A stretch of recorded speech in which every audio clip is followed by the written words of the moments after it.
Sa mga magabakasyon, subong nga Holy Week break, nagapahanumdom ang Bureau of Fire Protection nga ipasiguro gid nga hilway sa katalagman ng ilabalay ilabi na sa sunog.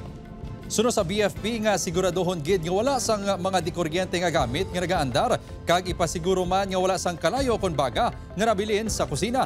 Samtang pahanumdom sang kapulisan sa publiko, siguraduhon nga nakalak ang balay agod malikaw sa pagpangawat. Likawan man ang pag-post sa social media sang schedule sang inyo biyahe. Ginabisuhan man ang mga nagalagaw nga likawan ang pagdala kon pagpakita-kita sang kagamitan nga makakuha sang atensyon sa mga snatcher, pickpocket kag hold-upper. Sa mga motorista naman, importante nga magbalon sang malaba nga pasensya para makalikaw sa mga insidente sa dalanon. Relax lang kita in case na may mga gamay nga diferensya na sa kalsada, pagpasensyahan kag magpaiway na lang para malikawan ang hindi maayong nga insidente sa kalsada o ginatawag naton nga road rage.